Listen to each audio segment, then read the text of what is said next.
हिंदी साहित्य क्लास 40। भारत दुर्दशा की संवेदना।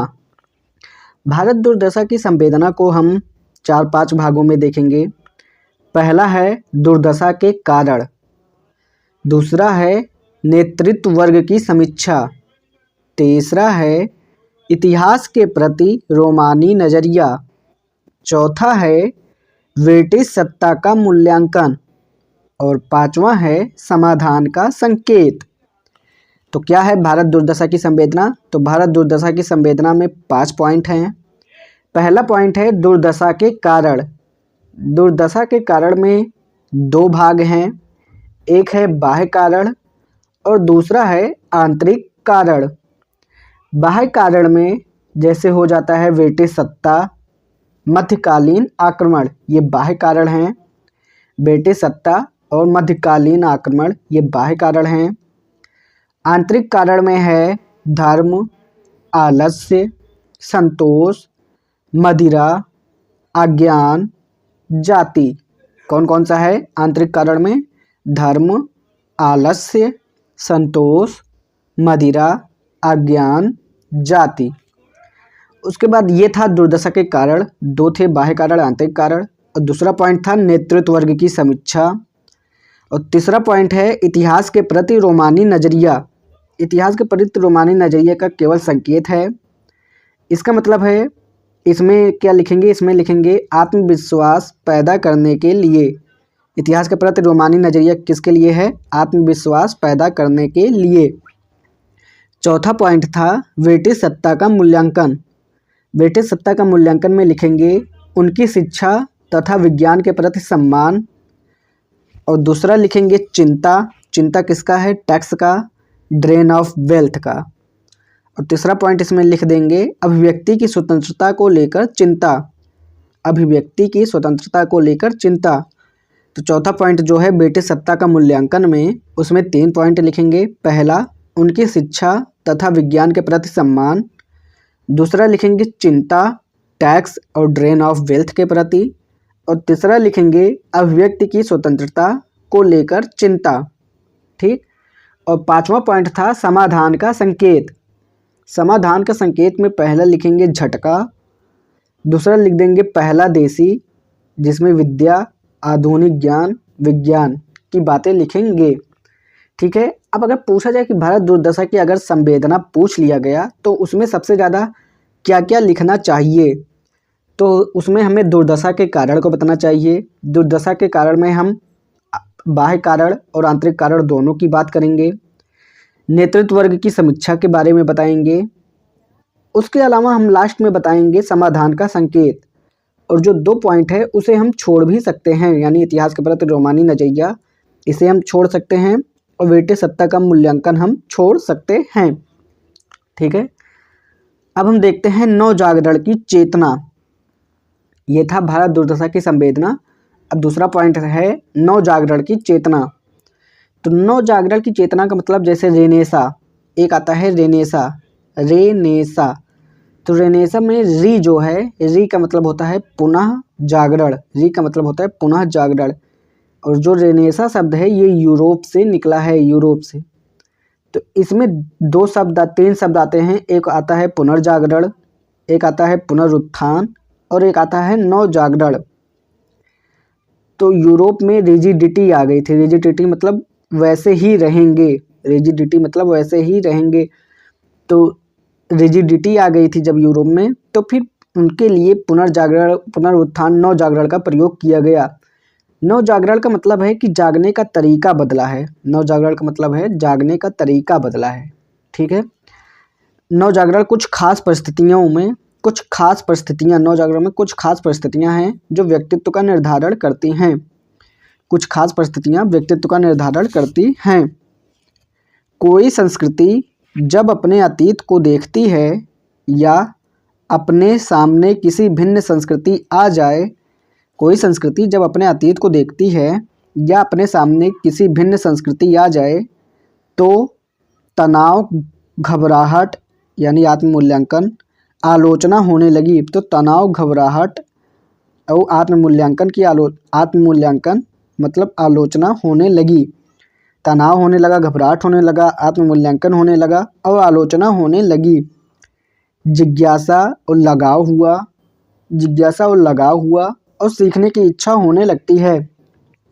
कोई संस्कृति जब अपने अतीत को देखती है या अपने सामने किसी भिन्न संस्कृति आ जाए तो पहला पॉइंट है तनाव, घबराहट किसका? आत्ममूल्यांकन का घबराहट और आलोचना होने लगी।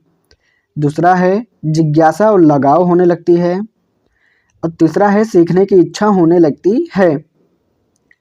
और नवजागरण की चेतना में अगला पॉइंट है दो संस्कृतियों के मिलने से उत्पन्न रचनात्मक ऊर्जा को ही नवजागरण की चेतना कहते हैं। दो संस्कृतियों के मिलने से उत्पन्न रचनात्मक ऊर्जा को ही नवजागरण की चेतना कहते हैं। अब हम देखते हैं भारत दुर्दशा और नवजागरण की चेतना। तो इसमें पहला पॉइंट है नवजागरण का शाब्दिक अर्थ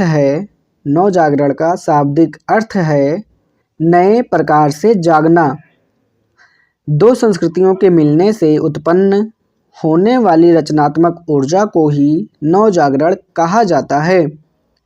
जब संस्कृतियां एक दूसरे के संपर्क में आती हैं तो स्वाभाविक तौर पर दूसरे की तुलना में अपना मूल्यांकन करती हैं और अपने कमजोरियों को पहचान कर दूर करना चाहती हैं। आत्ममूल्यांकन, आत्म आलोचना तथा आत्म परिष्करण की इस प्रक्रिया को नवजागरण कहते हैं, जिसके सबसे बड़े साक्षी भारतेंदु युग के लेखक रहे हैं। भारतेंदु ठीक उस समय के लेखक हैं जब पश्चिम की भौतिकवादी संस्कृति भारत की आध्यात्म प्रधान संस्कृति के सामने खड़ी थी और दोनों संस्कृतियां एक दूसरे को जिज्ञासा, विस्मय और संदेह के भाव से देख रही थी। भारतेंदु ने इसी समय साहित्य की कमान संभाली और देखते ही देखते अपने युगीन साहित्य को नवजागरण की चेतना से भर दिया।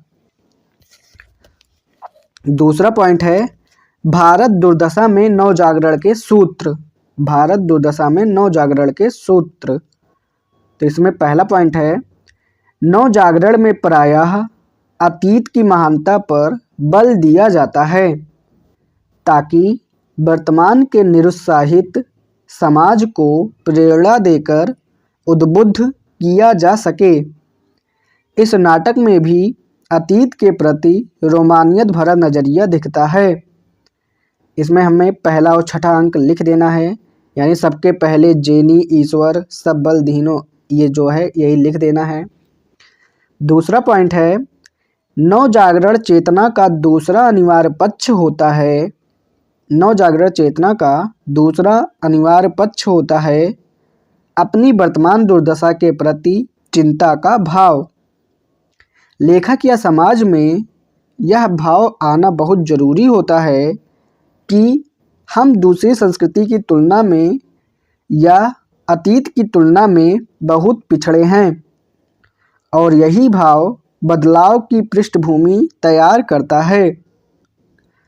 हा भारत दुर्दशा न देखी जाए, ये उदाहरण लिख देना है इसमें। तीसरा पॉइंट है नवजागरण की चेतना समाज को यह समझने के लिए भी बाध्य करती है कि उसके पिछड़ने के क्या कारण थे। कारणों की यह खोज किसी दूसरे पर ठीकरा फोड़ने के लिए नहीं होती, बल्कि खुद को सुधारने की कोशिश में होती है। भारतेंदु ने इस नाटक में भारत के दुर्दशा के सभी कारणों, विशेषतः आंतरिक कारणों का खुलासा किया है, जिसका उदाहरण है धर्म, अज्ञान, जाति की बात। चौथा पॉइंट है नवजागरण चेतना में यह भी महत्वपूर्ण होता है कि दूसरी संस्कृति के अच्छे पक्षों को अपनाया जाए। भारतेंदु सजग हैं कि हमारा समाज अंग्रेजों का अंधा अनुकरण न करने लगे, किंतु यह अवश्य चाहते हैं कि उनकी आधुनिक शिक्षा व्यवस्था से हम सीख लें। देखो विद्या का सूर पश्चिम से उदय, ये वाला उदाहरण लिख देना है।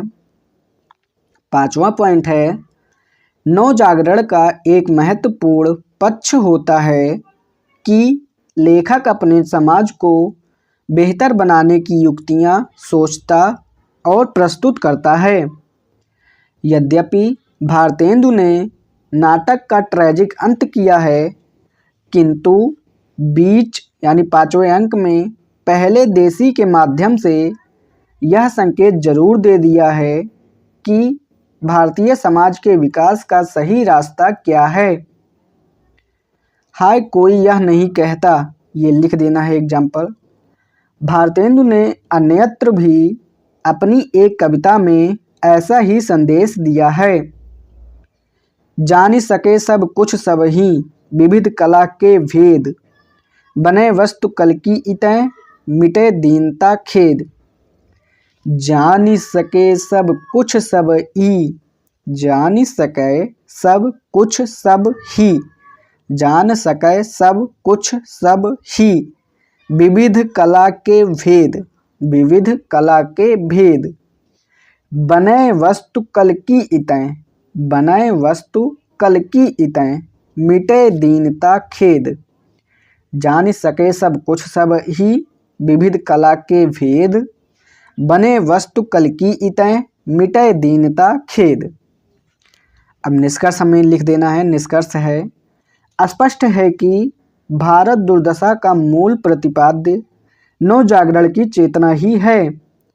भारतेंदु अपने समय के कई सुधारकों जैसे राम मोहन राय, ईश्वर चंद्र विद्यासागर, रानाडे और विवेकानंद से प्रभावित थे और उसी रास्ते पर चलते हुए नवजागरण आंदोलन में अपनी भूमिका निभाने को उत्सुक थे। अतः यह कहना गलत नहीं होगा कि भारत दुर्दशा नवजागरण चेतना का सघन नाटक है। अब हम देखते हैं आधुनिक चेतना, यानी भारत दुर्दशा में जो आधुनिक चेतना है वो देखते हैं। तो इसमें है आधुनिकता। तो आधुनिकता का नज़रिया में 3 पॉइंट है। आधुनिकता का नज़रिया में 3 पॉइंट है। पहला है तर्क या अनुभव या विज्ञान पर बल, यानी आधुनिकता चेतना, इसका क्या मतलब है, आधुनिक होने का क्या मतलब है। तो आधुनिक होने के नज़रिए में 3 पॉइंट आते हैं। पहला है तर्क या अनुभव या विज्ञान पर बल। दूसरा पॉइंट है धर्म या अंधविश्वास या पारलौकिकता में अरुचि या विरोध, यानी धर्म या अंधविश्वास या पारलौकिकता में अरुचि या विरोध, यानी इहलोकवाद पे बल होता है। तीसरा पॉइंट है रूढ़ियों या असमानता का विरोध। तो रूढ़ियों या असमानता का विरोध। तो आधुनिकता के नज़रिए में 3 पॉइंट हैं। पहला है तर्क, अनुभव या विज्ञान पर बल। दूसरा है धर्म, अंधविश्वास, पारलौकिकता में अरुचि, विरोध, यानी अरुचि या विरोध। और तीसरा पॉइंट है रूढ़ियों या असमानता का विरोध।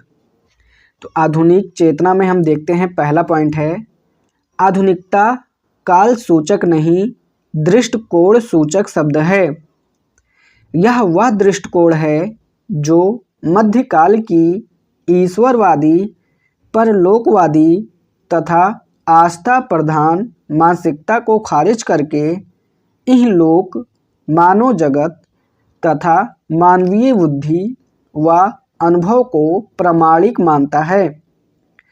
अतार्किक परंपराओं, रूढ़ियों तथा अंधविश्वासों के प्रति संदेह व अस्वीकार का भाव आधुनिकता का प्रस्थान बिंदु माना जाता है।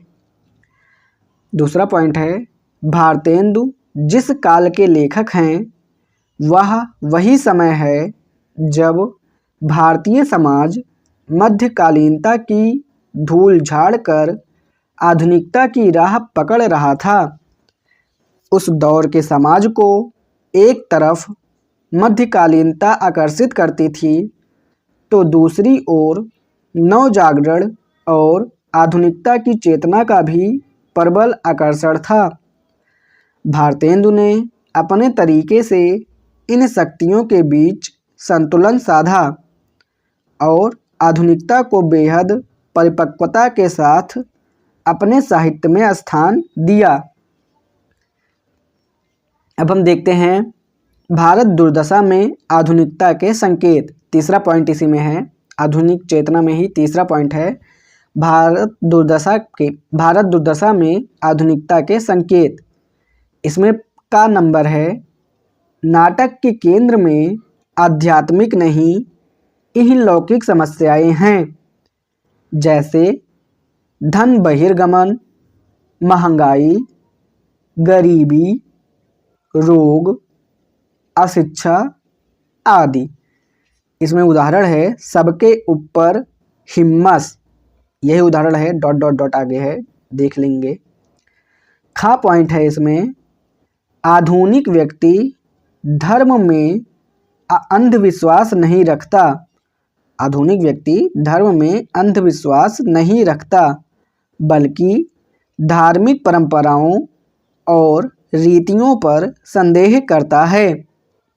भारतेंदु ने भारत दुर्दशा में भारत की दुर्दशा के सबसे प्रमुख कारण के रूप में धर्म को ही जिम्मेदार माना है। और गा पॉइंट है, भारतेंदु ने दुर्दशा से बाहर निकलने के लिए जो समाधान सुझाया है वह भी इहलौकिक विकास को ही लक्ष्य बनाता है।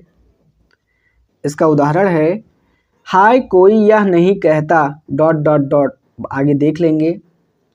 घा पॉइंट है, आधुनिकता एक यथार्थवादी दृष्टिकोण है जो काल्पनिक समाधानों को स्वीकार नहीं करता। भारतेंदु चाहते तो भारत दुर्दशा के लिए कोई काल्पनिक समाधान प्रस्तुत कर सकते थे, किंतु ऐसा न करके उन्होंने दुखद यथार्थ को ही नाटक की परिणति के रूप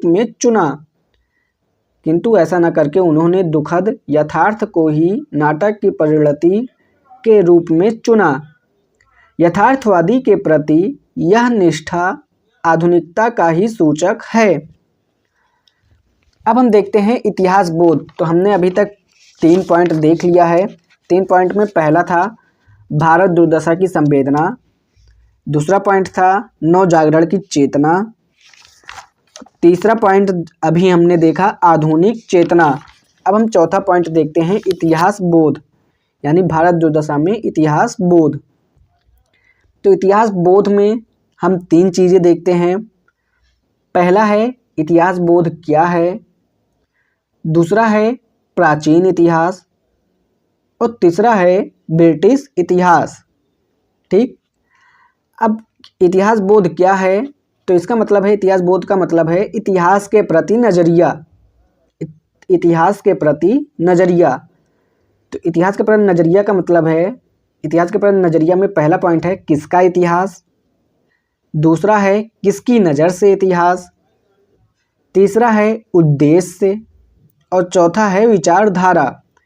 तो इतिहास के प्रति नज़रिया में पहला पॉइंट है किसका इतिहास, दूसरा पॉइंट है किसकी नज़र से इतिहास, तीसरा पॉइंट है उद्देश्य, और चौथा पॉइंट है विचारधारा। तो विचारधारा क्या है, नव जागरण या राष्ट्रवादी विचारधारा के नज़दीक, नव जागरण या राष्ट्रवादी विचारधारा के नज़दीक। और उद्देश्य क्या है, इतिहास का उद्देश्य होता है, मतलब ज्ञान तो उद्देश्य नहीं होता है, इतिहास का उद्देश्य जो है वो ज्ञान नहीं होता है, प्रेरणा देना होता है और उपयोगितावाद होता है। ठीक, अब हम इतिहास बोध में दूसरा जो पॉइंट है प्राचीन इतिहास। प्राचीन इतिहास क्या है, प्राचीन इतिहास को शानदार बताया गया है, प्राचीन इतिहास को शानदार बताया है, वो भी सिर्फ एक पक्ष से। प्राचीन इतिहास को शानदार बताया है, वो भी सिर्फ एक पक्ष से, यानी रोमानी नज़रिए से, यानी नोस्टाल्जिक यानी नोस्टाल्जिक, यानी प्राचीन इतिहास को शानदार बताया है, वो भी सिर्फ एक पक्ष से, यानी रोमानी नज़रिए से, यानी नोस्टाल्जिक जिसे बोलते हैं। इसमें पहला पॉइंट है जैसे तुलना कर देंगे मैथिली शरण गुप्त और जयशंकर प्रसाद का। दूसरा पॉइंट है एक तरफा क्यों है, तो एक तरफा क्यों है, प्रेरणा के लिए। ठीक। उसके बाद इतिहास बोर्ड में तीसरा पॉइंट है ब्रिटिश इतिहास। ब्रिटिश इतिहास को दो तरीके से देखेंगे, एक है राष्ट्रभक्त और दूसरा है राजभक्त। तो राष्ट्रभक्त में है tax, drain of wealth, disloyalty. Tax, drain of wealth, disloyalty. और राजभक्त में तारीफ है, जेन्युइन। तारीफ किसकी है, जेन्युइन तारीफ कौन सी है, शिक्षा न्याय की जेन्युइन तारीफ है राजभक्त में। और मजदूरी की तारीफ है। तो राजभक्त में विज्ञान, ज्ञान या कला या विद्या, पूरी अमी की कटोरिया सी, चिर जियो सदा विक्टोरिया रानी। तो राजभक्त जो हैं उसमें विज्ञान, ज्ञान या कला या विद्या या पूरी अमी की कटोरिया से चिर जियो सदा विक्टोरिया रानी, यानी राजभक्त में विज्ञान, ज्ञान, कला या विद्या इन सब की तारीफ है। और पूरी अमी की कटोरिया से चिर जियो सदा विक्टोरिया रानी। तारीफ दो जेन्युइन तारीफ है, शिक्षा और न्याय के प्रति और मजदूरी के प्रति। अब हम देखते हैं पांचवा पॉइंट, त्रासदी। त्रासदी का सामान्य अर्थ में, त्रासदी का मतलब होता है सामान्य अर्थ में हाँ अंत दुख विरेचन जैसा भाव, यानी अंत दुख जैसा हो, यानी विरेचन जैसा भाव हो, उसका मतलब होता है त्रासदी। और तकनीकी अर्थों में अगर बात करें कि त्रासदी क्या है, तो तकनीकी अर्थ में त्रासदी यहाँ पे नहीं है। देखो भारत दुर्दशा में त्रासदी है, अगर सामान्य अर्थ में बात करें तो त्रासदी है, क्योंकि अंत दुख मतलब अंत जो है वो दुखी है, यानी विरेचन जैसा भाव है। और अगर तकनीकी अर्थ में बात करें तो त्रासदी नहीं है। तकनीकी अर्थ में त्रासदी होता क्या है, तो तकनीकी अर्थ में त्रासदी होता है जिसमें नायक उदात्त हो, लेकिन इसमें नायक उदात्त नहीं है। सत्य के पक्ष में संघर्ष करता हो, लेकिन इसमें नहीं करता है। हैमर्सिया हो, लेकिन इसमें हैमर्सिया नहीं होता है। पतन हो, लेकिन इसमें पतन नहीं होता है। और पांचवा है कि लास्ट में विरेचन हो, लेकिन इसमें विरेचन भी नहीं होता है। अब तकनीकी अर्थ में त्रासदी न होने का मतलब विफलता का क्या कारण है, तो इसमें पहला पॉइंट है, तकनीकी अर्थ में विफलता का पहला पॉइंट है त्रासदी लिखी ही नहीं थी। दूसरा पॉइंट है शेक्सपियर के नाटक मर्चेंट ऑफ वेनिस का अनुवाद दुर्लभ बंधु नाटक लिखा। शेक्सपियर के नाटक मर्चेंट ऑफ वेनिस का अनुवाद दुर्लभ बंधु नाटक लिखा, जिससे पता चलता है कि उन्हें त्रासदी के नाटकों में प्रतिमान की जानकारी थी, परंतु उन्होंने जानबूझकर त्रासदी नहीं लिखी क्योंकि ऐसी योजना नहीं थी। अब हम छठा पॉइंट देखते हैं। छठा पॉइंट है भारत दुर्दशा की प्रासंगिकता। तो भारत दुर्दशा की प्रासंगिकता में पहला पॉइंट है समस्याएं। समस्याओं में है सबसे बड़ी समस्या धर्म की है, जिसमें मुजफ्फरनगर, सहारनपुर का नाम आता है। उसके बाद सांप्रदायिकता, रूढ़िवादिता, ये समस्या है जिसमें सबरीमाला का जिक्र आता है। उसके बाद दूसरा पॉइंट आ जाता है जातीय संघर्ष है। जातीय संघर्ष की समस्याएं हैं, जिसमें भीमा कोरे यानी ऊना की घटना आ जाता है, भीमा कोरे की ऊना की घटना आ जाती है। खैर लांजी गोहाना की घटना आती है। तीसरी समस्या है मदिरा की यानी उपभोक्तावाद की समस्या है। चौथी समस्या है नेतृत्व वर्ग में अच्छे नेताओं की कमी आज भी है, ये समस्या है। और पांचवा पॉइंट है कृषि का पिछड़ापन यानी रोग, तो ये समस्या है। दूसरा पॉइंट है दृष्टिकोण। दृष्टिकोण में पहला पॉइंट है अपने भीतर समस्याओं के कारण तलाशना, अपने भीतर समस्याओं के कारण तलाशना। दूसरा पॉइंट है वैज्ञानिक शिक्षा के माध्यम से समाधान, वैज्ञानिक शिक्षा के माध्यम से समाधान। तीसरा पॉइंट है साहित्यिक प्रासंगिकता, वैकल्पिक है। देखो पहला पॉइंट हो गया समस्याएं, दूसरा हो गया दृष्टिकोण। दृष्टिकोण में 2 पॉइंट थे। पहला था अपने भीतर समस्याओं के कारण तलाशना और दूसरा था वैज्ञानिक शिक्षा के माध्यम से समाधान। अब तीसरा पॉइंट है साहित्यिक प्रासंगिकता। ये जो पॉइंट है ये वैकल्पिक है, इसमें अगर हो तो लिखें वरना छोड़ दें। साहित्यिक प्रासंगिकता अगर हो तो लिखें वरना छोड़ दें, ठीक है। अब हम 7वां पॉइंट देखते हैं। मेन पॉइंट में 7वां है भारत दुर्दशा का नामकरण। तो भारत दुर्दशा के नामकरण में पहला है अच्छा नाम कैसा होता है। तो ये हमें बताना है अच्छा नाम कैसा होता है। तो इसमें 3 पॉइंट है। छोटा होना चाहिए, कौतूहल यानी जिज्ञासा होना चाहिए, जिज्ञासा पैदा करना चाहिए और संवेदना को धारण करे। तो ये बताना है। उसके बाद क्या यह नाम अच्छा है, क्या यह नाम अच्छा है। तो इसमें पहला पॉइंट है स्थिति का कारण बताना है। दूसरा है झकझोरने की इच्छा, समाधान का मन नहीं, तरासत दिखाएं, इसीलिए दुर्दशा शब्द का प्रयोग।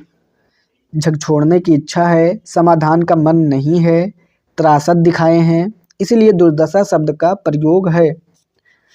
यह नाम नहीं रखते तो क्या रखते, जो भी रखते चौपट ही होता, अतः यही नाम अच्छा है। चरित्र नहीं है, घटना नहीं है, स्थिति के बारे में बताया गया है, स्थिति के हिसाब से सही है। स्थिति के बारे में बताया गया है, स्थिति के हिसाब से सही है, ठीक है। अब हम 8वां पॉइंट देखते हैं नाट्य रूप। 8वां पॉइंट है नाट्य रूप। नाट्य रूप में पहला है संदर्भ में ही लिखा, यानी नाट्य रूप में पहला पॉइंट है संदर्भ में ही लिखा। संदर्भ में ही लिखा मतलब लास्य रूपक व नाट्य रूपक। लास्य रूपक व यानी लास्य रूपक व नाट्य रासक। लास्य रूपक व नाट्य रासक। लास्य रूपक क्या है, देखो नाटक में 2 प्रकार है, एक रूपक एक आरूपक, रूपक आरूपक। लेकिन इसमें हम देखते हैं पहले लास्य रूपक क्या है। लास्य रूपक में जिसमें संगीत नृत्य की प्रधानता हो। लास्य रूपक क्या है, जिसमें संगीत और नृत्य की प्रधानता हो। तो इसमें भारत दुर्देव, फौजीदार, अंधकार। भारत दुर्देव, फौजीदार, अंधकार के माध्यम से लास्य रूपक दिखाया गया है।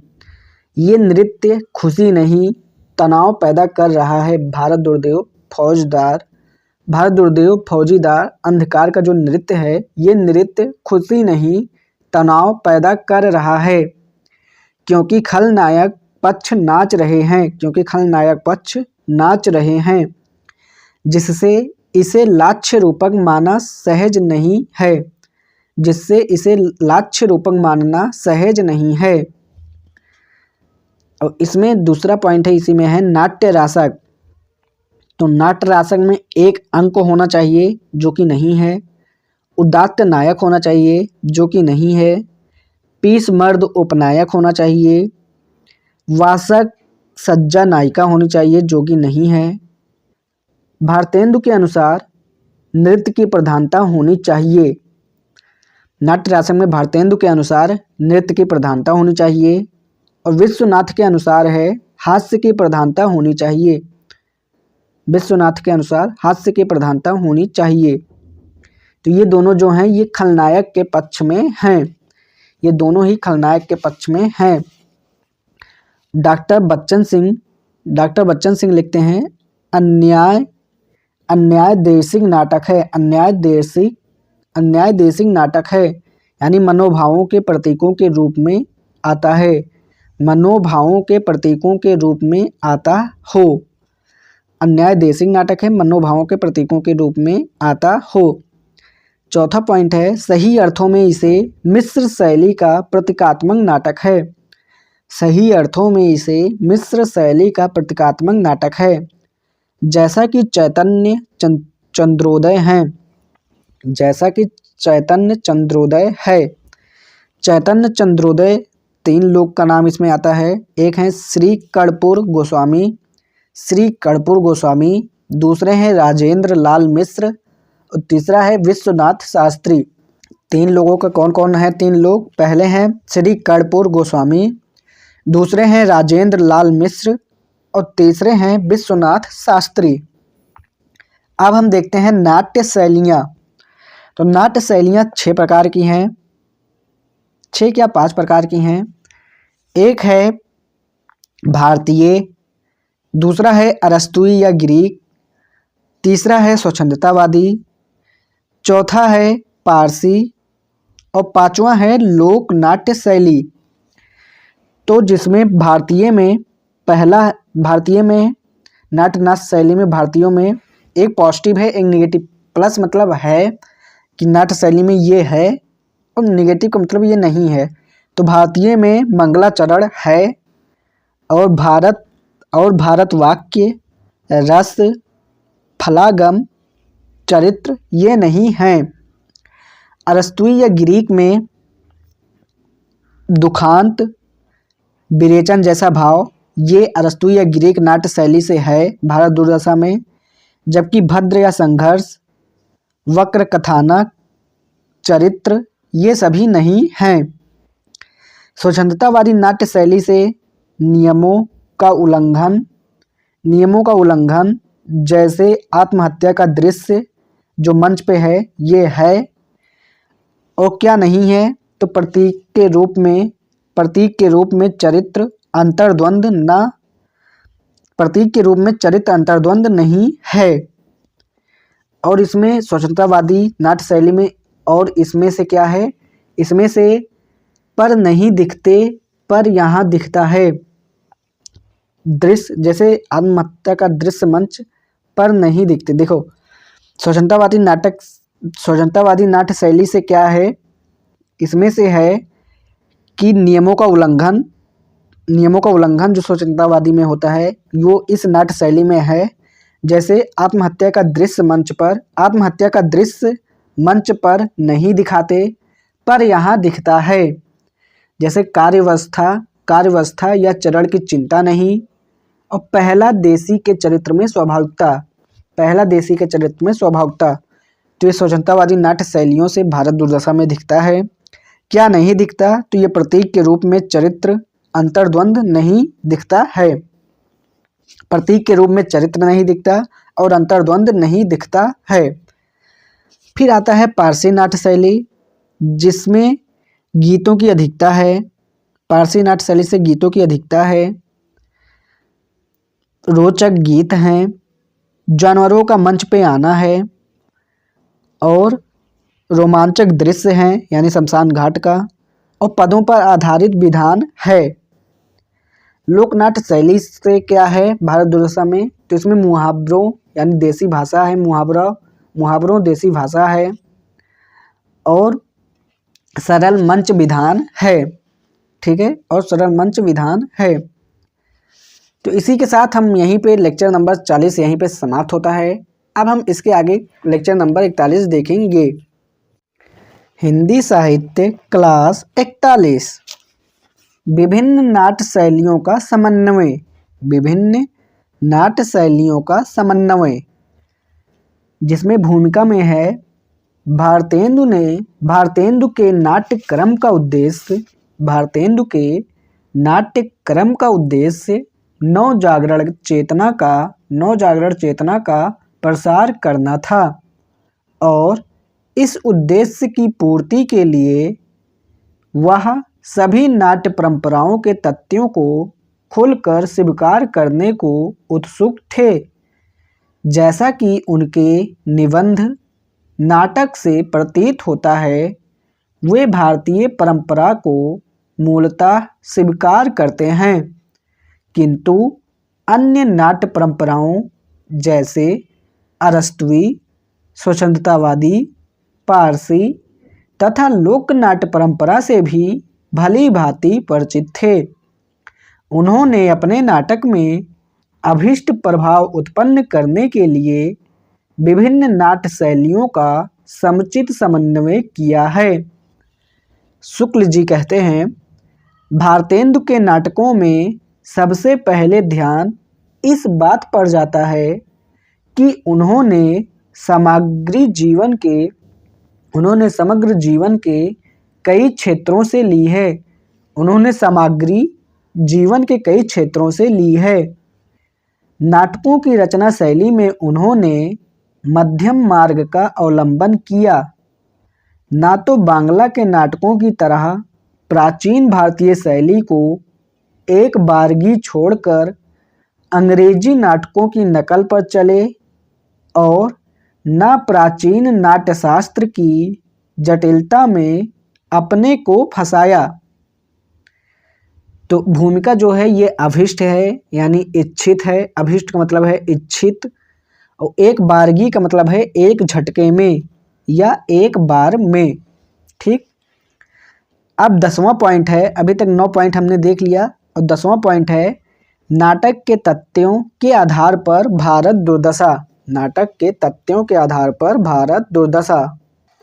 तो इसमें भूमिका में है भारतीय परंपरा में नाटक के 4 तत्व माने गए हैं: रस, वस्तु, नेता और अभिनय।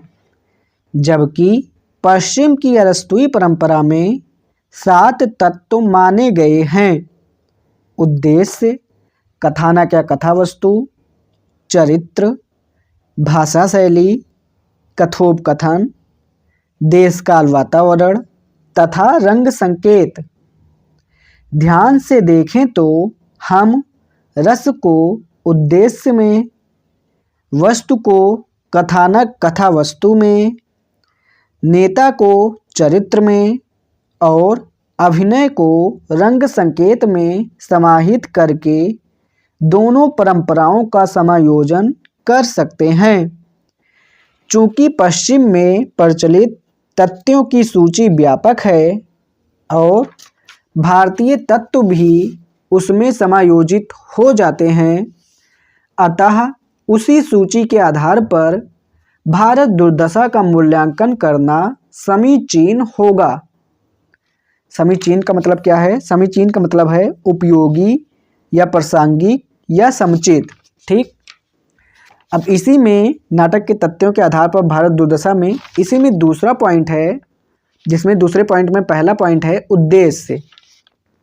भारत में रस जबकि पश्चिम में विरेचन माना गया है।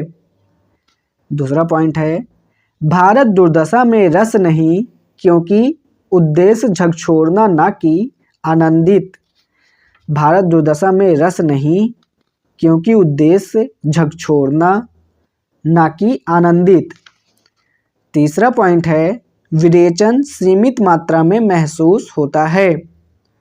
और चौथा पॉइंट है असली उद्देश्य पाठक या दर्शक को देश की दुर्दशा के प्रति चिंतनशील बनाना है, जिसमें भारतेंदु सफल रहे हैं। असली उद्देश्य पाठक या दर्शक को देश की दुर्दशा के प्रति चिंतनशील बनाना है, जिसमें भारतेंदु सफल रहे हैं। और दूसरा पॉइंट है कथानक कथावस्तु या वस्तु। तो इसमें पहला पॉइंट है कथा योजना न भारतीय कार्यावस्थाओं पर न ही पश्चिमी चरणों पर आधारित है। दूसरा पॉइंट है एक ही कथा है, कोई अवान्तर कथा नहीं है, इसमें पश्चिम का असर मान सकते हैं।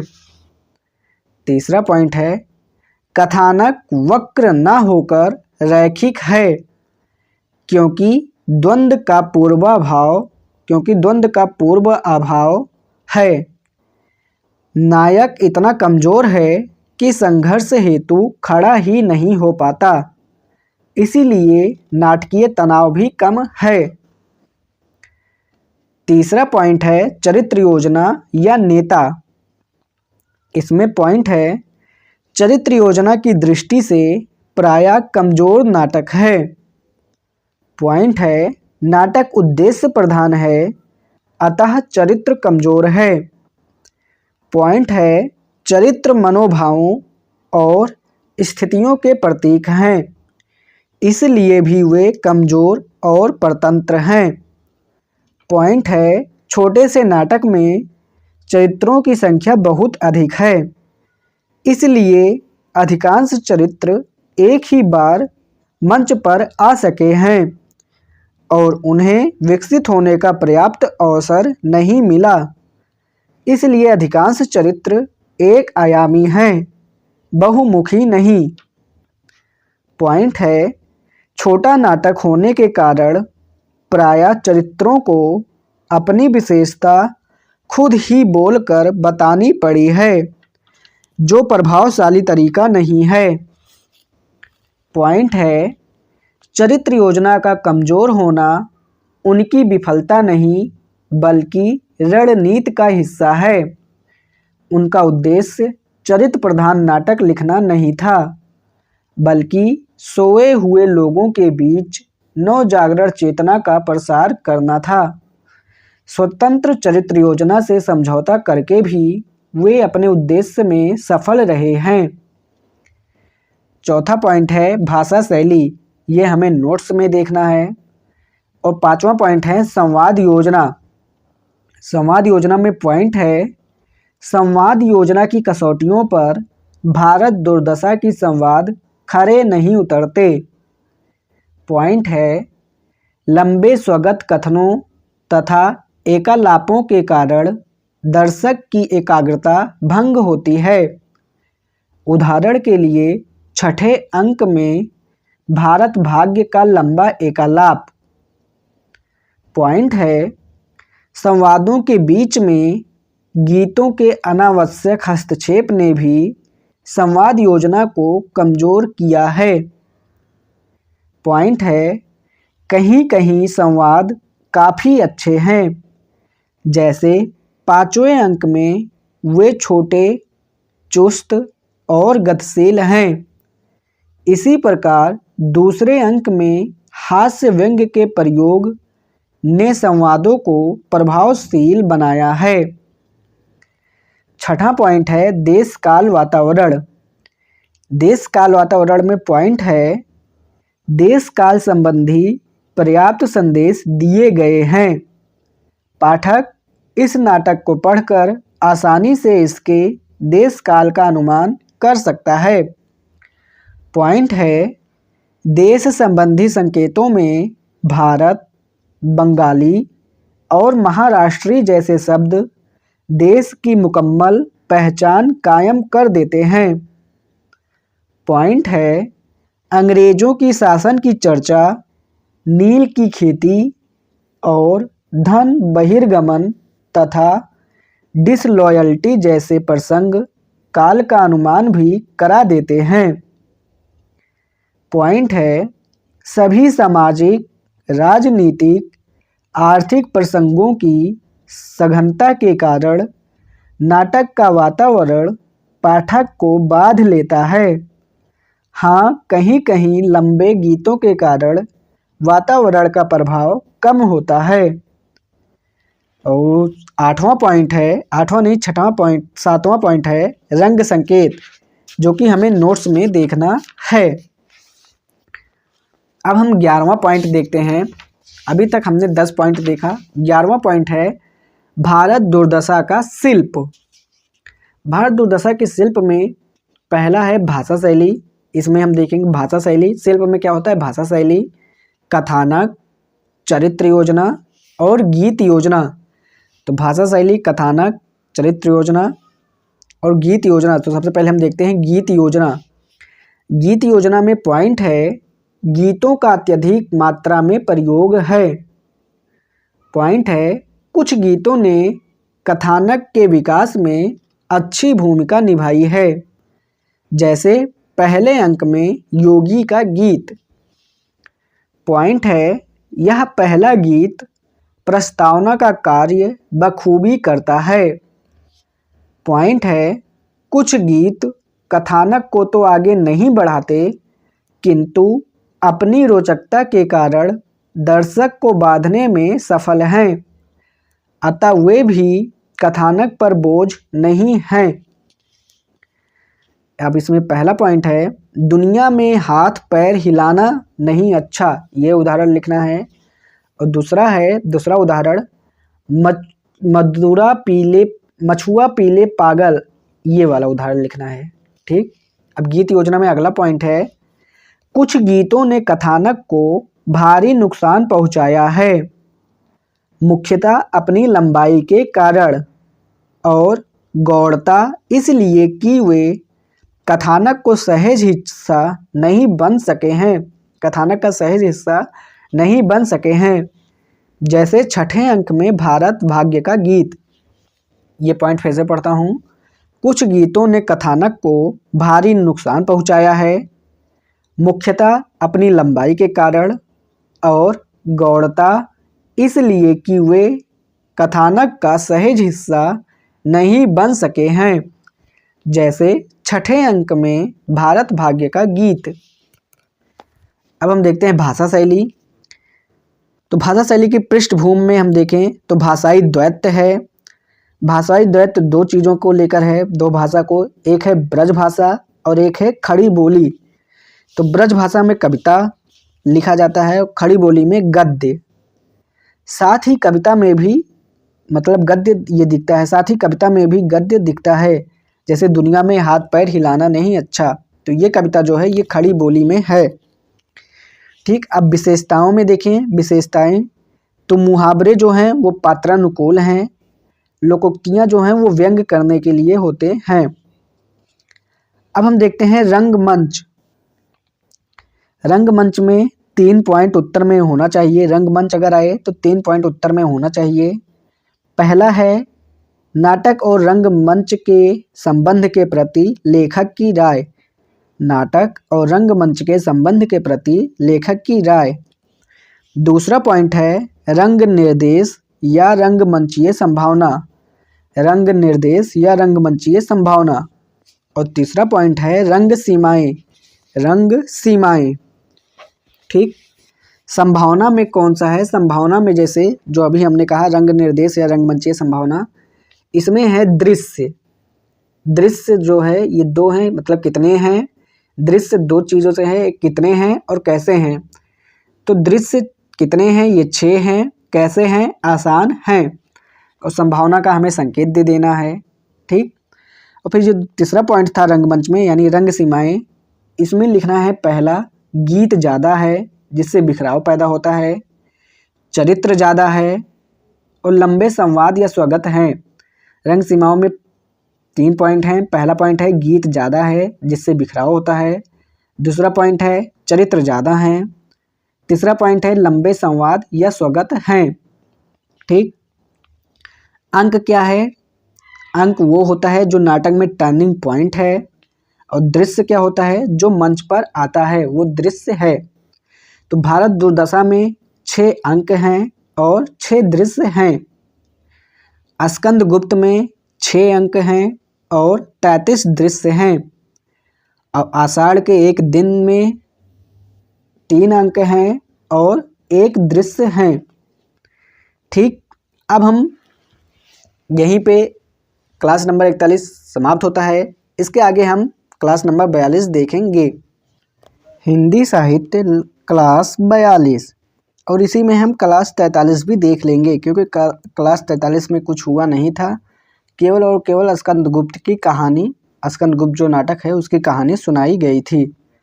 चलिए हम क्लास 42 से स्टार्ट करते हैं। इसमें हम देखते हैं क्वेश्चन नंबर 8 है। पीसीएस में पूछा गया था ये क्वेश्चन नंबर 8 है भारत दुर्दशा। भारत दुर्दशा की राष्ट्रीय भावना। तो राष्ट्रीय भावना में हमें क्या क्या लिखना है?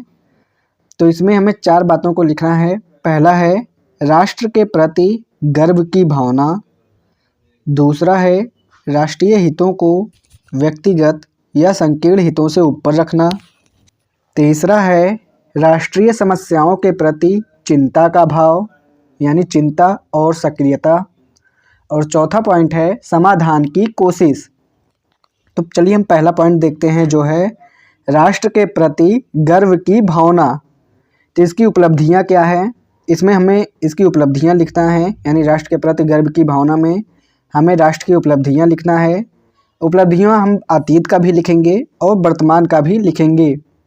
फिर राष्ट्रीय भावना में दूसरा पॉइंट था राष्ट्रीय हितों को व्यक्तिगत या संकीर्ण हितों से ऊपर रखना। फिर तीसरा पॉइंट था राष्ट्रीय समस्याओं के प्रति चिंता का भाव यानी चिंता और सक्रियता। तो इस पॉइंट में हम सांप्रदायिकता, जातिवाद, क्षेत्रवाद, भाषाई विभेद के बारे में लिखेंगे। उसके बाद लास्ट में हम लिख देंगे समाधान की कोशिश। ठीक, तो भारत दुर्दशा में इन सभी बातों का जिक्र हुआ है जो भारतेंदु के देशभक्त चरित्र का चित्रण करता है। सभी पक्षों का उदाहरण देकर विस्तार कर उत्तर लिखें। भारत दुर्दशा में इन सभी बातों का जिक्र हुआ है जो भारतेंदु के देशभक्त चरित्र का चित्रण करता है। सभी पक्षों का उदाहरण देकर विस्तार से लिखें। अब हम देखते हैं यूपीएससी में भारत दुर्दशा से कौन से क्वेश्चन पूछे गए हैं। तो क्वेश्चन नंबर 5 जो है, पीसीएस में क्वेश्चन नंबर 8 पूछा गया है राष्ट्रीय भावना, और इसमें क्वेश्चन नंबर 5 है गदर की साहित्यिक प्रक्रिया। भारत दुर्दशा में गदर की साहित्यिक प्रक्रिया। तो इसमें पहला पॉइंट है उत्तर में भारत दुर्दशा यानी अंग्रेजों की नीतियाँ। भारत दुर्दशा अंग्रेजों की नीतियाँ। तो इसमें 3 नीति है। एक है ड्रेन ऑफ वेल्थ, दूसरा है टैक्स और तीसरा है डिसलॉयल्टी। दूसरा पॉइंट है अधेड़ नगरी। अधेड़ नगरी में है प्रतीक के रूप में अंग्रेजी शासन को व्यक्त करते हैं। प्रतीक के रूप में अंग्रेजी शासन को व्यक्त करते हैं यानी टका, चना, चूरन, ये सब में। जैसे चना हाकिम लोग जो खाता, सब पर टूना टिकस लगाता। चना हाकिम लोग जो खाता, सब पर टूना टिकस लगाता। चना हाकिम लोग जो खाता, सब पर टूना टिकस लगाता। सब पर दूना टिकस लगाता। चूरन को लेकर है चूरन साहब लोग जो खाता, सारा हिंद हजम कर जाता। चूरन साहब लोग जो खाता, सारा हिंद हजम कर जाता। और तीसरा पॉइंट है नील देवी। नील देवी में विशस्य विस्मौषधम और सठे साठ्यम समाचरित। तो यह संकेत देती है विस्मौषधम सठे साठ्यम समाचरित नील देवी में है। यह संकेत देती है कि अंग्रेजों से लड़ने के लिए अंग्रेजों की तरह सोचना या लड़ना होगा। विशस्य विस्मौषधम या सठे साठ्यम समाचरित यह संकेत देती है कि अंग्रेजों से लड़ने के लिए अंग्रेजों की तरह सोचना या लड़ना होगा। तो यहीं पे भारत दुर्दशा वो समाप्त हो जाता है। अब शुरू होता है एक नया नाटक जिसका नाम है स्कंदगुप्त। तो हम देखते हैं स्कंदगुप्त के पात्र। तो स्कंदगुप्त के पात्र में गुप्त के हम सबसे पहले देखते हैं कौन कौन से गुप्त हैं। तो गुप्त में पहला नाम आता है समुद्रगुप्त का, जो कि स्कंदगुप्त जो है ये उज्जैनी की कथा है। इसमें गुप्त में पहला नाम आता है समुद्रगुप्त का, और उसके बाद नाम आता है चंद्रगुप्त विक्रमादित्य। चंद्रगुप्त विक्रमादित्य के 3 पुत्र हैं। पहले हैं कुमारगुप्त, दूसरे हैं गोविंदगुप्त, तीसरे का पता नहीं है। तो जो पहला कुमारगुप्त का जो पहला विवाह है वो देवकी से हुआ है। कुमारगुप्त का पहला विवाह देवकी से हुआ है, जिनके पुत्र का नाम है स्कंदगुप्त। तो चंद्रगुप्त विक्रमादित्य के 3 पुत्र, कुमारगुप्त, गोविंदगुप्त, तीसरे का पता नहीं। कुमारगुप्त का पहला विवाह हुआ है देवकी से, जिनके पुत्र का नाम स्कंदगुप्त है। और कुमारगुप्त का दूसरा विवाह हुआ है अनंत देवी से। अनंत देवी के पुत्र का नाम है पुरगुप्त। अब फिर एक और आता है मगध जो है वहाँ पड़दंत हैं। पड़दंत जो हैं वो वृद्ध हो चुके हैं। उसके बाद पड़दंत का बेटा है चक्रपालित। ये सब मगध के हैं। उसके बाद आता है जिक्र मालव राजवंश का। मालव राजवंश में बंधु वर्मा जो हैं, मालव राजवंश में बंधु वर्मा का नाम आता है। मेन है बंधु वर्मा की शादी होती है जयमाला से। तो बंधु वर्मा की शादी जयमाला से। फिर इन्हें एक पुत्र होता है जिसका नाम है भीम वर्मा। एक पुत्री है जिसका नाम है देवसेना, और एक है महाश्रेष्ठी। ये भी पुत्र है, यानी 2 पुत्र 1 पुत्री होता है बंधु वर्मा को, जिसमें एक पुत्र का नाम है भीम वर्मा, दूसरे का नाम है महाश्रेष्ठी। और नहीं, एक पुत्र है 2 पुत्री है। महाश्रेष्ठी जो है ये विजया जो है ये पुत्री है। ठीक नहीं, सॉरी, देखो मालव राजवंश में बंधु वर्मा का नाम प्रमुख है। बंधु वर्मा की पत्नी का नाम है जयमाला। इनके 2 पुत्र, एक पुत्री होती है। 2 पुत्र का नाम है भीम वर्मा महाश्रेष्ठी और एक पुत्री का नाम है देवसेना। महाश्रेष्ठी जो पुत्र है उसकी एक पुत्री होती है जिसका नाम है विजया। ठीक। हूण आक्रमणकारी में अगर देखें हम, हूण आक्रमणकारी में नाम आता है खिंगिल और फिर नाम आता है प्रपंच बुद्धि। प्रपंच बुद्धि जो हैं ये बौद्ध कपालिक हैं। प्रपंच बुद्धि जो हैं ये बौद्ध कपालिक हैं। श्रीलंका के 2 चरित्र अगर और हम देखें तो श्रीलंका के 2 चरित्र में हैं धातुसेन और प्रख्यात कीर्ति।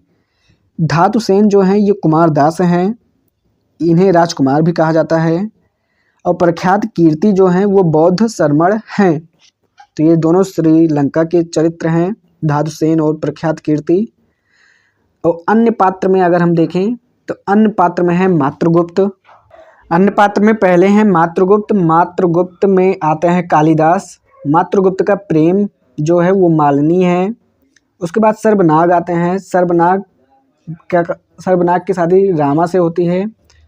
सर्वनाग जो हैं अंतर्वेद का विषय पति, इन्हें कहा जाता है अंतर्वेद का विषय पति कहा जाता है। तीसरा नाम आता है भट्टार्क का। भट्टार्क जो हैं ये अनंत देवी से मिला हुआ है सत्ता के लिए। भट्टार्क जो है अनंत देवी से मिला हुआ है सत्ता के लिए। भट्टार्क की माँ का नाम है कमला। भट्टार्क की माँ का नाम है कमला। भट्टार्क को महाबलाधिकृत का पदनाम दिया गया था। महाबलाधिकृत का पदनाम दिया गया था। और चौथा पात्र का नाम आता है मृदगल। मृदगल जो है इसे विदूषक भी कहा जाता है। मृदगल को विदूषक भी कहा जाता है। यहीं पे क्लास 42 समाप्त होता है। क्लास 43 में स्कंदगुप्त की कहानी सुनाई गई। तो इस तरीके से क्लास 43 भी यहीं पे समाप्त हो जाता है। हिंदी साहित्य क्लास 44। आप्त कथन। आप्त कथन मतलब होता है प्रामाणिक कथन। प्रामाणिक कथन। अब हम देखते हैं स्कंदगुप्त से संभावित प्रश्न। स्कंदगुप्त से संभावित प्रश्न जिसमें वर्ग का है। वर्ग का में पहला प्रश्न है स्कंदगुप्त की राष्ट्रीय भावना या राष्ट्रीय चेतना पर विचार करें। क्या यह नाटक स्वाधीनता संग्राम के संदर्भों से जुड़ पाता है? 4 स्टार। दूसरा प्रश्न है स्कंदगुप्त में व्यक्त दर्शन का स्वरूप स्पष्ट करें। 3 स्टार। तीसरा प्रश्न है स्कंदगुप्त के आधार पर प्रसाद की सांस्कृतिक दृष्टि का विवेचन करें। 2 स्टार। वर्ग खा है। वर्ग खा में पहला प्रश्न है प्रसाद के नाटकों में रस सीधी सपाट भाव भूमि पर उपलब्ध नहीं होता। इस कथन के संदर्भ में स्कंदगुप्त के रस योजना पर विचार करें। 2 स्टार। दूसरा प्रश्न है स्कंदगुप्त के अंगी रस से जुड़े विवादों की चर्चा करते हुए स्पष्ट करें कि आपकी राय में उसका अंगी रस कौन सा है। 3 स्टार। तीसरा प्रश्न है स्कंदगुप्त न सुखांत नाटक है और ना ही दुखांत नाटक है। यह एक प्रसादांत नाटक है। कथन का आशय स्पष्ट करें। स्कंदगुप्त न सुखांत नाटक है और ना ही दुखांत नाटक है। यह एक प्रसादांत नाटक है। कथन का आशय स्पष्ट करें।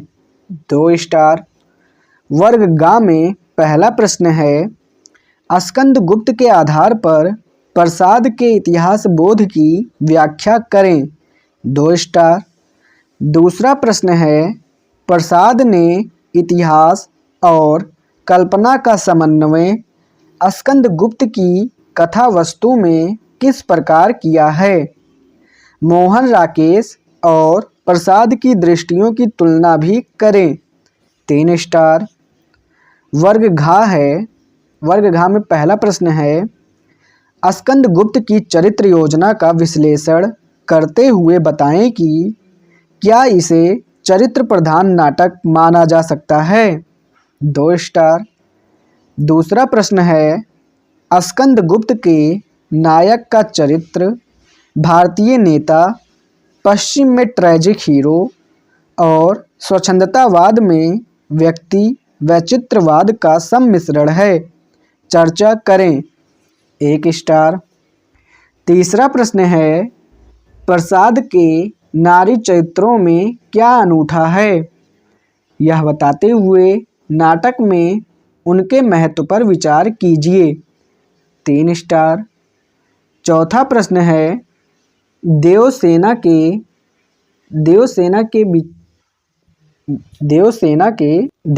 के चरित्र पर विचार करें और विजया से तुलना करें।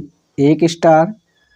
वर्ग अंगा में पहला प्रश्न है, स्कंदगुप्त नाटक के नामकरण पर विचार करें। क्या आप इसके लिए कोई बेहतर नाम सुझाना चाहेंगे? 2 स्टार। दूसरा प्रश्न है, स्कंदगुप्त नाटक की कथा का सार प्रस्तुत करें।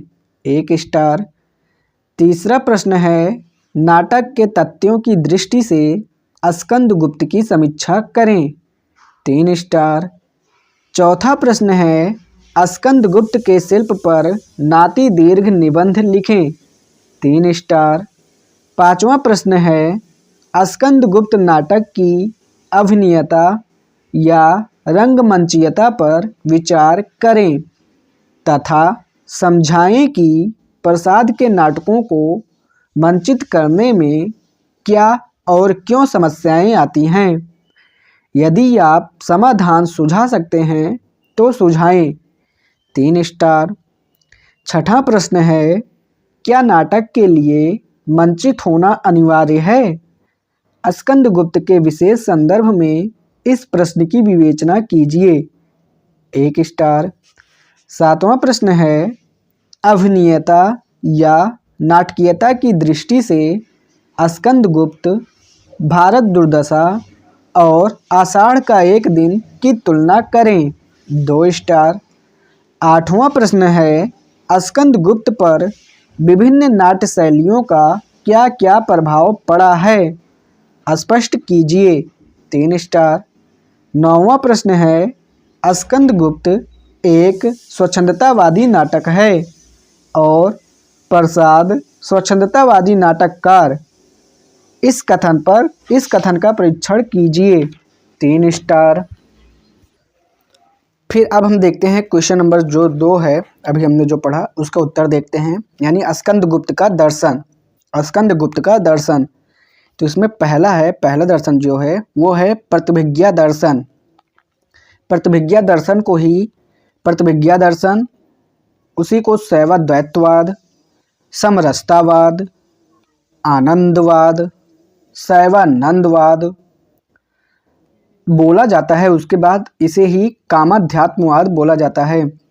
तब इसी के अंदर कामाध्यात्मवाद आता है, यानी प्रतिभिज्ञा दर्शन, शैवाद्वैतवाद, प्रतिभिज्ञा दर्शन को ही शैवाद्वैतवाद, समरसतावाद, आनंदवाद और शैवानंदवाद बोला जाता है। इसके अंतर्गत ही कामाध्यात्मवाद आता है। तो प्रतिभिज्ञा दर्शन क्या है? प्रतिभिज्ञा दर्शन कहता है, यह पहचान लेना कि हमारे जीवन का सार है क्या। यह प्रतिभिज्ञा दर्शन है, यह पहचान लेना कि हमारे जीवन का सार है क्या। शैव प्लस अद्वैतवाद। शैवाद्वैतवाद क्या है? शैव प्लस अद्वैतवाद, जहाँ पे शैव का मतलब है शिव और अद्वैत का मतलब है एकमात्र सत्ता, यानी अंतिम सत्ता। तो जो शिव का एकमात्र सत्ता यानी अंतिम सत्ता स्वीकार करता है उसे शैव अद्वैतवाद कहा जाता है। अद्वैतवाद जो है ये कश्मीर के एक आचार्य अभिनव गुप्त हैं, उन्होंने अद्वैतवाद दिया था। कश्मीर के आचार्य अभिनव गुप्त ने अद्वैतवाद दिया था। 2 चीज़ें आती हैं, एक है महाचिति, एक है महामाया। महाचिति महामाया, तो महाचिति महामाया में मतलब इनकी शक्ति के बारे में आता है। शक्ति क्या है? जगत के रूप में व्यक्त होती है। महाचिति और महामाया की जो शक्ति है वो जगत के रूप में व्यक्त होती है, और शिव की वह शक्ति जो जगत का निर्माण करती है उसे महाचिति महामाया कहा जाता है। ठीक। विषमता क्या है? विषमता है इच्छा, क्रिया और ज्ञान के बीच परस्पर संबंध न बन पाना। इच्छा, क्रिया और ज्ञान के बीच परस्पर संबंध न बन पाना। इच्छा, क्रिया और ज्ञान के बीच परस्पर संबंध न बन पाना, ये विषमता है। समरसता क्या है? इन सब चीज़ों का परस्पर लिंक हो जाना। किन चीज़ों का? इच्छा, क्रिया और ज्ञान का, तो उसे समरसता कहते हैं। समरसता के बिंदु पर पहुंचकर आनंद की अनुभूति होती है। समरसता के बिंदु पर पहुंचकर आनंद की अनुभूति होती है। आनंद क्या है? सुख दुख से जो ऊपर है उसे आनंद कहते हैं। ठीक, अब हम दूसरा दर्शन जो है स्कंदगुप्त में, वो है नव्य वेदांत। नव्य वेदांत दर्शन जो है इसे जयशंकर प्रसाद का दर्शन भी कहा जाता है। तो भारतीय दर्शन जो हैं वो 9 प्रकार के हैं। भारतीय दर्शन 9 प्रकार के हैं, जिसमें से भारतीय दर्शन को 2 भागों में बांटा जाता है, आस्तिक और नास्तिक। तो आस्तिक में 6 दर्शन हैं और नास्तिक में 3 दर्शन हैं। भारतीय दर्शन कुल मिलाकर 9 हैं, जिसमें से इसे 2 भागों में बांटा जाता है, आस्तिक और नास्तिक। आस्तिक में 6 आ जाते हैं और नास्तिक में 3 आ जाते हैं। तो आस्तिक दर्शन कहते किसे हैं? जो वेदों को मानने वाले हैं उसे आस्तिक दर्शन कहते हैं, और जो वेदों को ना मानने वाले हैं उसे नास्तिक दर्शन कहते हैं। तो वेदों को ना मानने वाले यानी नास्तिक दर्शन में 3 हैं, वो हैं चारवाक, जैन और बौद्ध। तो नास्तिक दर्शन 3 हैं, कौन कौन से? चारवाक, जैन और बौद्ध। आस्तिक दर्शन यानी जो वेदों को मानने वाले हैं वो 6 हैं, कौन कौन से? सांख्य, योग, न्याय, वैशेषिक, मीमांसा, वेदांत।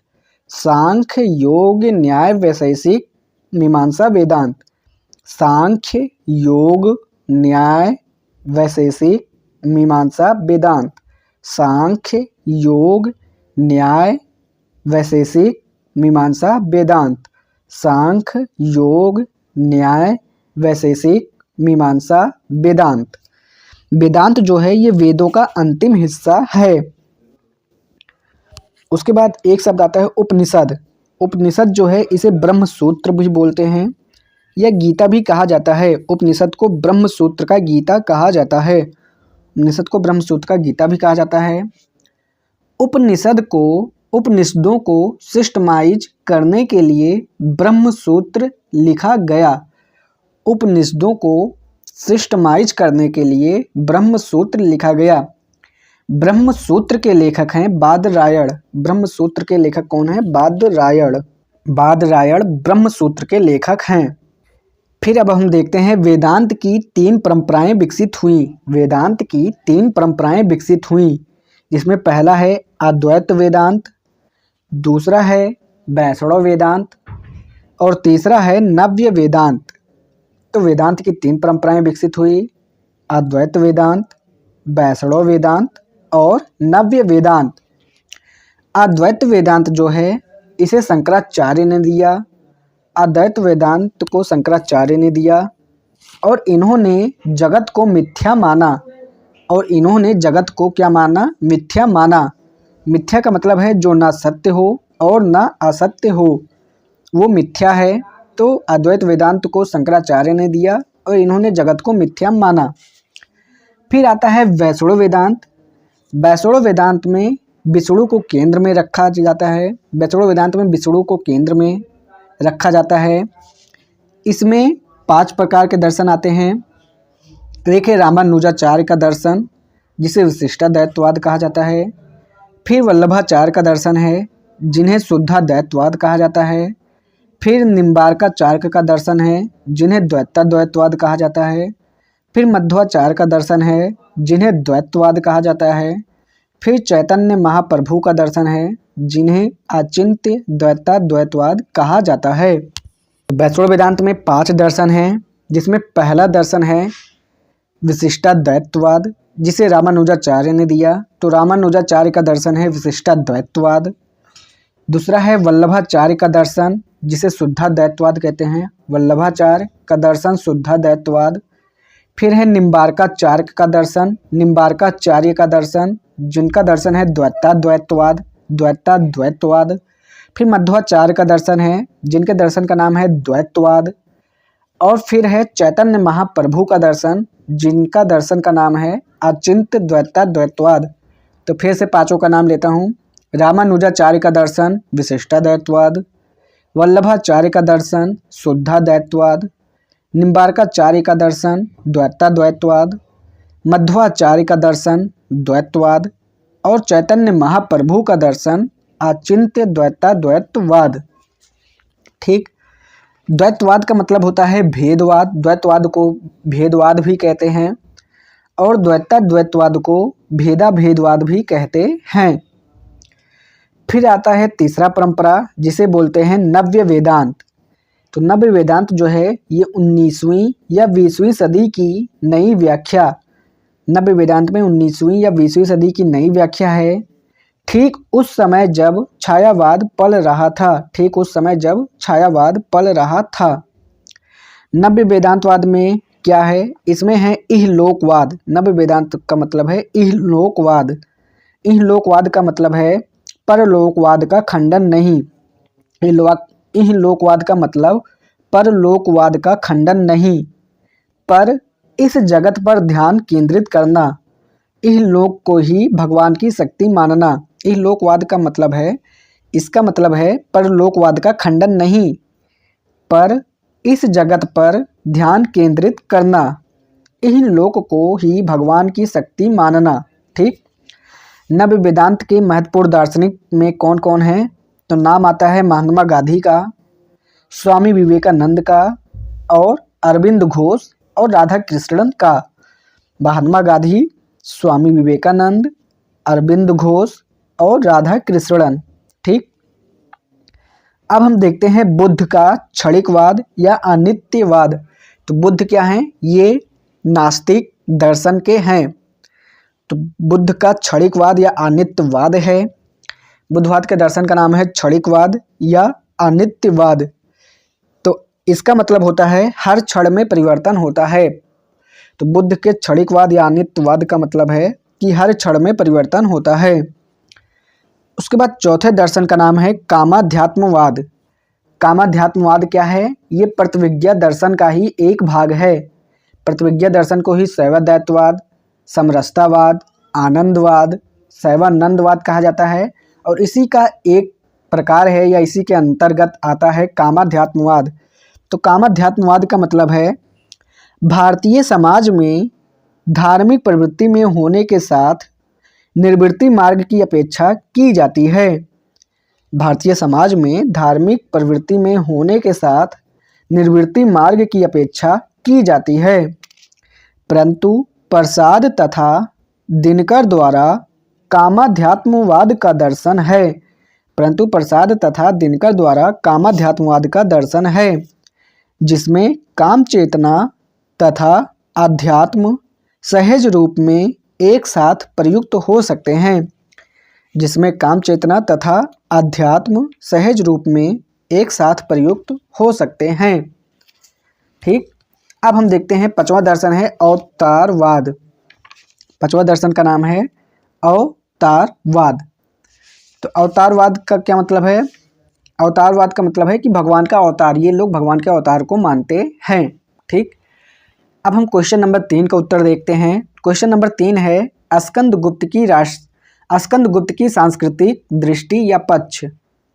स्कंदगुप्त की सांस्कृतिक दृष्टि या पक्ष। तो इसमें पहला पॉइंट है इसके उत्तर में, राष्ट्रीय चेतना के उत्तर में राष्ट्र शब्द हटाकर सांस्कृतिक लगाकर नोट्स से देखें या लिखें। दूसरा पॉइंट है दर्शन के कुछ बिंदु लिखें। तीसरा पॉइंट है प्रसाद ने विभिन्न दर्शनों का समाहार किया है। और चौथा पॉइंट है हृदय परिवर्तन की भारतीय धारणा में विश्वास। हृदय परिवर्तन की भारतीय धारणा में विश्वास, यानी भट्टार्क, पुरगुप्त, अनंत देवी, सर्वनाग आदि का नाम आता है। तो इसकी अगर हम भूमिका देखें स्कंदगुप्त की सांस्कृतिक दृष्टि या पक्ष का, तो भूमिका है प्रसाद सांस्कृतिक राष्ट्रवाद में विश्वास रखने वाले लेखक हैं और उनका दौर सांस्कृतिक नवजागरण का दौर है। भारतीय और पश्चिम संस्कृतियों के परस्पर परिचय के उस दौर में दोनों संस्कृतियां एक दूसरे से सीख रही थीं और भारतीय विचारक अपनी सांस्कृतिक जड़ों को मजबूत बनाए रखते हुए पश्चिमी संस्कृति से उपयोगी बातें सीख रहे थे। स्कंदगुप्त का मूल प्रतिपाद्य यूं तो राष्ट्रीयता और स्वाधीनता जैसे प्रश्नों से मिलकर बना है, किंतु उसके बीचों बीच प्रसाद ने अपना सांस्कृतिक अभिमत प्रस्तुत करने का अवकाश निकाल ही लिया है। उसके बाद इसमें गोशाला जो सिद्धांत है वो राष्ट्र वाले बिंदु में शामिल करें, राष्ट्र वाले बिंदु शामिल करें उसके बाद गोशाला सिद्धांत का। तो अब हम देखते हैं रस सिद्धांत। क्या देखते हैं? रस सिद्धांत। तो रस सिद्धांत में है, सबसे पहले देखते हैं रस क्या है। तो रस क्या है? अगर सामान्य जीवन में बात करें तो सामान्य जीवन में रस वस्तु है। एक शब्द आता है आस्वाद्य और एक शब्द आता है आस्वाद। एक आता है आस्वाद्य और एक शब्द आता है आस्वाद। आस्वाद्य क्या है? जिस वस्तु का स्वाद मिले, यानी टेस्टी जो है वो आस्वाद्य है और जो टेस्ट है वो आस्वाद है। तो जिस वस्तु का स्वाद मिले वो टेस्टी है यानी आस्वाद्य है, और जो मिले वो टेस्ट है यानी आस्वाद है। तो रस क्या है? रस आस्वाद है। रस आस्वाद है यानी एक अनुभूति है। साधारणीकरण, एक शब्द आता है साधारणीकरण। साधारणीकरण का मतलब होता है किसी फिल्म या नाटक को देख के दर्शक का तादात्म्य हो जाना और खुद को नायक समझने लगना। किसी फिल्म या नाटक को देख के दर्शक का तादात्म्य हो जाना और खुद को नायक समझने लगना, ये साधारणीकरण है। तो रस क्या है? रस एक आस्वाद है यानी एक अनुभूति है। तो इस अनुभूति के लक्षण क्या हैं? तो इस अनुभूति के 3 लक्षण हैं। पहला है ब्रह्मानंद सहोदर। पहला लक्षण है ब्रह्मानंद सहोदर। दूसरा है लोकोत्तर। पहला है ब्रह्मानंद सहोदर, दूसरा है लोकोत्तर और तीसरा है वेदांतर स्पर्श शून्यता। वेदांतर स्पर्श शून्यता यानी वेद्य प्लस अंतर प्लस स्पर्श प्लस शून्यता, यानी रस प्राप्ति की अवस्था में जानने योग्य तथा जाना हुआ सब भूल जाना। रस प्राप्ति की अवस्था में जानने योग्य तथा जाना हुआ सब भूल जाना। रस प्राप्ति की अवस्था में जानने योग्य तथा जाना हुआ सब भूल जाना, ये वेदांतर स्पर्श शून्यता है। उसके बाद अस्थाई भाव। अब 4 चीज़ें आती हैं। एक है अस्थाई भाव, फिर है विभाव, फिर अनुभाव, अनुभाव को अभिनय भी बोलते हैं, और फिर एक है संचारी भाव। अस्थाई भाव, विभाव, अनुभाव, संचारी भाव। अस्थाई भाव क्या है? ऐसा भाव जो रस की पूरी प्रक्रिया में मौजूद रहे। ये अस्थाई भाव ही अपने चरम बिंदु पर पहुंचकर ही रस में परिवर्तित हो जाता है। तो अस्थाई भाव क्या है? ऐसा भाव जो रस की पूरी प्रक्रिया में मौजूद रहे। ये अस्थाई भाव ही अपने चरम बिंदु पर पहुंचकर रस में परिवर्तित हो जाता है। अस्थाई भाव में कितने रस होते हैं? तो 11 रस हैं। अस्थाई भाव में 11 रस हैं। श्रृंगार, वीर, शांत, हास्य, रौद्र, अद्भुत, विभत्स, करुण, भयानक, वत्सल, भक्ति। तो ये 11 रस हैं। तो अब देखते हैं इन 11 रसों के अस्थाई भाव को। तो श्रृंगार रस का अस्थाई भाव रति, वीर रस का अस्थाई भाव उत्साह, शांत रस का अस्थाई भाव निर्वेद, हास्य रस का अस्थाई भाव हास, रौद्र रस का अस्थाई भाव क्रोध, अद्भुत रस का अस्थाई भाव विस्मय, विभत्स रस का अस्थाई भाव जुगुप्सा, करुण रस का अस्थाई भाव शोक, भयानक रस का अस्थाई भाव भय, वत्सल्य रस का अस्थाई भाव वात्सल्य और भक्ति रस का अस्थाई भाव ईश्वर विषयक रति। ठीक। तो श्रृंगार रस, वीर और शांत रस को अंगी रस कहा जाता है। और बाद में वत्सल्य और भक्ति ये बाद में जोड़े गए रस हैं। वत्सल्य रस का स्थायी भाव वात्सल्य है और भक्ति रस का स्थायी भाव ईश्वर विषयक रति है।